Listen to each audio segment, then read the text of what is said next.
할렐루야. 사랑하는 대강의 가족 여러분, 오늘 하루도 하나님의 말씀과 동행하는 삶이 되길 소망합니다. 오늘 함께 나눌 하나님의 말씀은 사도행전 18장 5절에서 8절 말씀입니다. 실라와 디모데가 마게도냐로부터 내려오매 바울이 하나님의 말씀에 붙잡혀 유대인들에게 예수는 그리스도라 밝히 증언하니 그들이 대적하여 비방하거늘 바울이 옷을 털면서 이르되 너희 피가 너희 머리로 돌아갈 것이요 나는 깨끗하니라.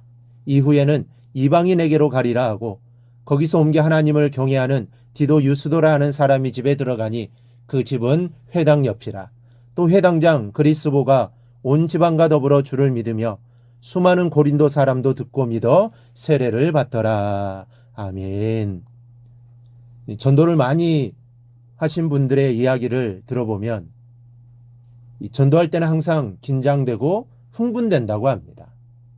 어디서 누구에게 핍박을 받을지 몰라서 긴장되고, 또 오늘은 하나님이 누구를 구원받게 하실지 그 축복받은 영혼을 생각하면 사뭇 흥분된다는 것입니다. 맞습니다. 전도를 하다 보면 예기치 않은 핍박을 당할 때가 있는가 하면 하나님이 구원을 예비하신 영혼들로 인해서 흥분하고 기뻐 뛸 때가 있습니다. 오늘 본문에서 바울이 이와 같은 일을 경험하고 있습니다. 우선 바울은 하나님 말씀에 붙잡혀 유대인들에게 예수를 그리스도라고 증거하다가 예기치 않은 핍박을 당합니다. 이 바울이 흔히 당하는 핍박을 예기치 못한 핍박이라고 하는 것은 이때 당한 핍박이 흔히 만나는 그런 핍박이 아니었기 때문입니다. 이 핍박에 대한 본문의 기록은 이렇습니다. 그들이 대적하여 비방하거늘. 바울이 흔히 당하는 핍박은 복음을 전하는 그 자리에서 흥분한 유대인들로부터 당하는 핍박이었습니다. 설사 복음을 전하는 그 자리가 아니더라도 흥분한 사람들이 생각 없이 몰려와서 핍박을 가했던 것이 대부분이었습니다. 그런데 본문은 이 핍박이 유대인들의 대적과 해방이었다고 말씀합니다. 감정적이고 일시적인 핍박이 아니라 바울을 대적하고 해방했다는 것입니다.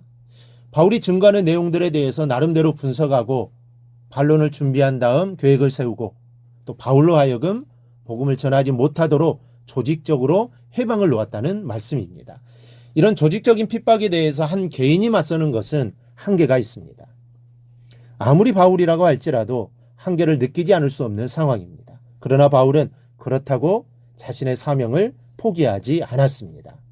복음을 받아들이지 않고 해방하자 이번에는 옷을 흔들어 먼지를 털어버리면서 말합니다. 너희 피가 너희 머리로 돌아갈 것이요 나는 깨끗하니라. 이후에는 이방인에게로 가리라. 심판을 선언하는 동시에 계속적인 사명 감당의 의지를 보이고 있는 것입니다. 여러분, 저는 저와 여러분이 바울의 이 모습 담기를 원합니다. 최선을 다해 복음을 전하고 그래도 믿지 않고 오히려 악하게 나오는 가망 없는 자들을 향해서는 해를 두려워하지 않고 바울처럼 담대히 심판도 선언할 수 있어야 합니다. 그리고 계속해서 사명을 감당해 나가기를 바랍니다. 우리는 연약하기 때문에 이때로는 부득이 일부의 영혼을 포기하고 돌아서야 할 때가 있습니다. 그러나 그것이 사명 자체의 포기여서는 안 됩니다. 구원받을 영혼이 세상에 얼마든지 있기 때문입니다. 이 사실을 바울이 겪게 되는 두 번째 사건이 증거하고 있습니다. 둘째로 바울은 예기치 않은 결실을 얻게 됩니다. 핍박을 인해 장소를 옮기지 않을 수 없었던 바울에게는 회당장 그리스도와 그의 가족들 그리고 수많은 고린도 사람들이 예비되어 있었습니다. 8절입니다. 또 회당장 그리스도가 온 지방과 더불어 주를 믿으며 수많은 고린도 사람도 믿고 세례를 받더라. 여러분, 자신을 그렇게도 핍박하고 해방하는 고린도 유대인들 중에서도 성경에 가장 해박한 지식을 가진 회당장이 예수를 영접할 줄 바울이 어떻게 알았겠습니까? 아마 상상도 못했을 것입니다. 여러분, 사람은 소기의 목적을 달성했을 때 기뻐하지만 바라던 것 이외의 소득을 얻을 때는 더욱 기뻐하게 됩니다. 전혀 기대하지 않았던 뜻하지 않은 좋은 일이 일어났을 때의 기쁨이란 이루 말할 수가 없는 것입니다. 인간의 심리가 이러하다면 전도자가 얻을 수 있는 최고의 기쁨이 무엇이겠습니까? 바로 예기치 못한 영혼 구원이 아니겠습니까? 그러나 이러한 일은 노력하지 않는 사람에게는 일어나지 않는 일입니다. 사명을 감당하기 위해 여기저기 복음을 전하는 중에 예기치 않는 구원으로 기쁨을 맛보게 되는 것이지 전도하려고 노력도 안 하는데 이런 기쁜 일이 생기는 것은 아니라는 말씀입니다. 그러므로 여러분, 때를 얻든지 못 얻든지 전도에 힘을 쓰시기 바랍니다. 전도에서 주님의 몸된 교회를 성장시키십시오. 그것이 이 세상에서 성도된 우리가 감당해야 하는 가장 고귀하고 막중한 사명입니다.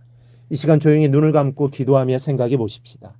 하나님이 내 마음에 어떤 영혼을 생각나게 하십니까? 하나님 오늘 누구를 구원하라고 명하십니까? 담대하게 영혼을 구원하는 성도들이 되시기를 바랍니다. 여러분들의 전도로 먼저는 하나님이 영광을 받으실 것입니다.